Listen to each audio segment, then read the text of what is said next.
Welcome to this 32nd IOD Global Congress held under the auspices of the Institute of Directors, India.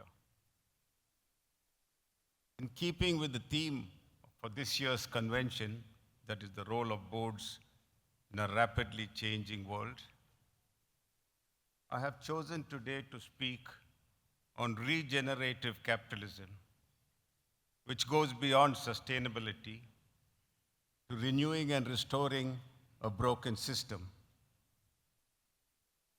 We are operating in a world where the rules of global commerce are being rewritten in real time. Trade wars, protectionism, climate shocks, and geopolitical fragmentation has exposed the vulnerabilities of even the most sophisticated business models. What was once seen as exceptional volatility is fast becoming the new normal. And in this environment, resilience is no longer a defensive strategy. It is a leadership imperative. And resilience today demands more than efficiency. It demands regeneration. And regenerative capitalism is emerging not just as a moral compass, but as a strategic blueprint to seek for companies seeking to remain relevant and competitive in an era defined by systemic risk and rapid change. If we look at history, from ancient trade routes to modern multinational corporations, business and industry have been fundamental drivers of change, facilitating the exchange of ideas, the dissemination of knowledge, and also the development of complex social and political systems. From mass manufacturing in the Industrial Revolution to quantum computing in the current digital age, corporates and businesses have played a central role in the evolution of civilization, shaping the human experience and moving humanity into the future. You might be looking at the news nowadays. Space tourism is the latest example of what life in the future can be. And now I believe for many of you in this room, you can confidently claim that your next vacation will literally be out of this world.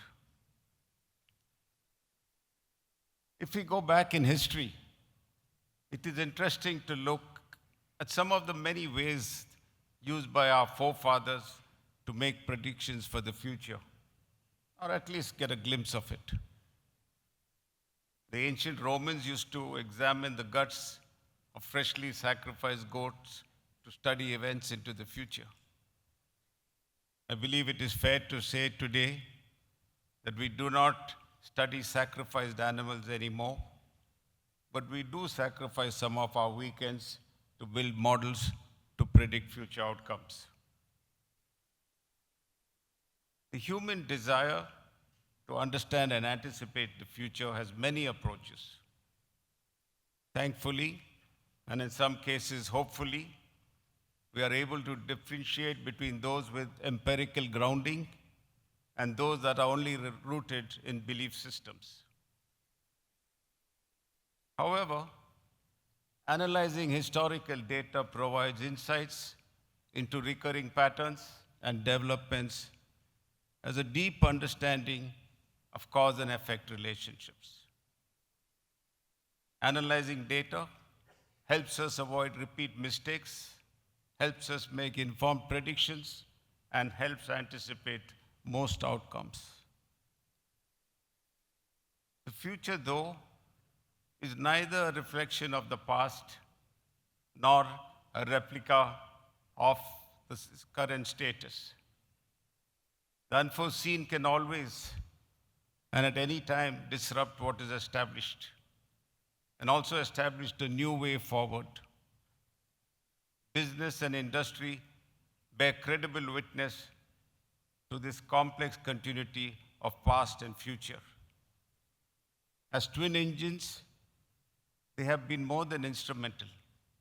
They are pivotal in shaping the trajectory of the world.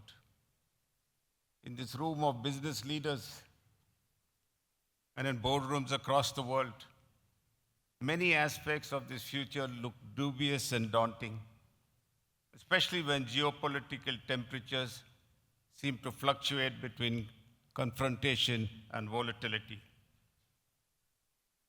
As leaders of business and industry, we have long relied on traditional capitalism to create wealth, maximize profit, and appease shareholders. For some years now, we have also ascribed to the principles of participating in a responsible and sustainable economy. We engage with stakeholders, we champion diversity and inclusivity, we have begun decarbonizing and promoting circularity to build resilience. In short, we were aiming to be more accountable. But when we say we care about the next generation, there is room to doubt whether it is the next generation of people or smartphones. Sustainability today is largely understood as mitigating harm, something like putting a Band-Aid on a substantially larger wound. The reality is, the way we do business remains harmful. A convergence of social, economical, and ecological crises threaten human well-being and planetary stability. This is accelerated by its influence on global economies and its impact on billions of people. And even as we extract resources and ignore inequalities, we tend to treat this as externalities, as someone else's problem. Regenerative capitalism goes beyond the idea of sustainability. Instead, it asks the more urgent and transformational question: how can we create systems that actively heal, restore, and renew what we've lost? Across industries, visionary companies are already putting this philosophy into action. Regenerative capitalism is just not a theory, it is a practice backed by results. For instance, logistics giant Maersk is pioneering the use of green methanol-powered ships to cut CO2 emissions to be net positive, not just net zero, but to be net positive by 2040. Patagonia reinvests profits to protect ecosystems and advocates for climate justice. And Danone works directly with farmers to regenerate soil health and build resilience in the global system. The bedrock principle is don't just minimize harm, but actively heal. In a business sense, everything has to have two functions: to give and to get back. In terms of purpose, it means giving back more than we are taking. This thinking has considerable support and substantiation. John Fullerton from the Capital Institute, an advocate for economics of permanence, the Hewlett Foundation is promoting new common sense about how the economy works and the aims it should serve. The late Pope Francis, head of the Roman Catholic Church, who sadly passed away yesterday, said that we are faced with the moral imperative and practical urgency to rethink many things: the way we produce, the way we consume, our culture of waste, exploitation of poor, and our dependence on harmful energy sources. May his soul, his holy soul, rest in peace. They all made the case to move from a degenerative system to a regenerative one. This is also headed and supported by the World Economic Forum, urging both corporations and governments to look beyond net zero emissions and look instead at net positive impact. Very simply put, we need a shift from doing less harm towards doing more good.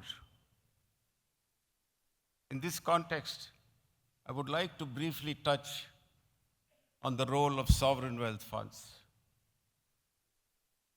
For decades, sovereign wealth funds have played a critical role in maintaining economic stability and ensuring national prosperity.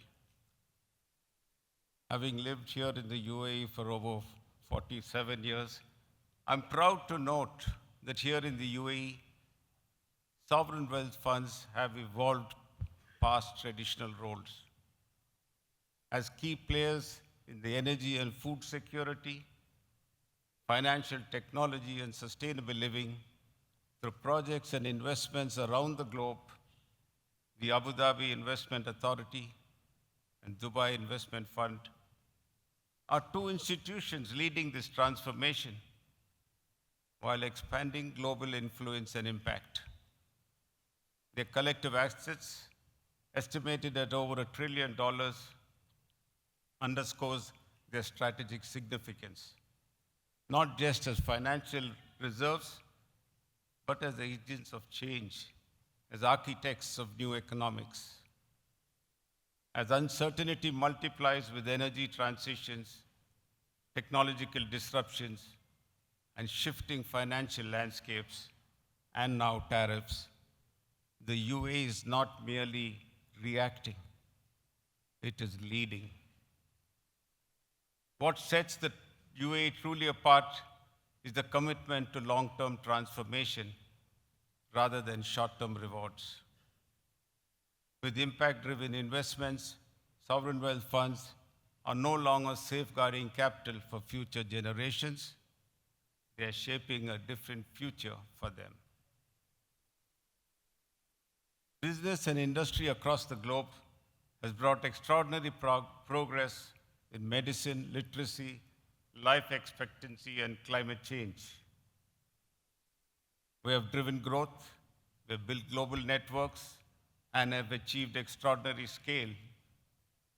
But along the way, we've also accelerated emissions, weakened natural systems, and stretched planetary limits, all the while boosting quarterly earnings on the stock markets. Visionary statements grounded without action will not meet the needs of regeneration. There is no PowerPoint presentation to save or safeguard us or the planet.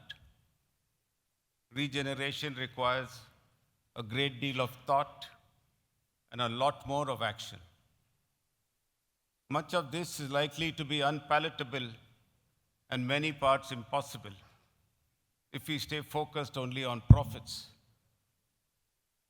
And that is our biggest challenge today, to really move away from that. As business leaders, we must move from reactive adaptation to proactive regeneration. And the companies that will lead through this disruption are those that invest not just in the efficiency of their operations, but in the health of the systems around them. And this is not just smart strategy, it is necessary leadership. Companies should not wait for clarity to emerge from chaos. The corporate world should be the clarity. We need to build business that are not only prepared for the future, but designed to regenerate it. We also have to reevaluate what it really means to be successful and assume the responsibility to restore and rebuild, not just to reduce harm, but to actively create positive change. We stand at a pivotal moment with a real opportunity to shape a legacy not of depletion, but of renewal. Regeneration begins with inquiry. We must keep asking the right questions. How do we create value? Who do we create it for? And what does it cost the planet when we do? And those answers, they become the strategy. Our impact will be measured not by scale, but by integrity. And if there's one thing all board members should commit to, let it be commit to only doing good. As the Native American proverb says, we do not inherit the earth from our ancestors. We borrow it from our children. We are accountable not just for what we build, but also for what we leave behind. Thank you very much for listening.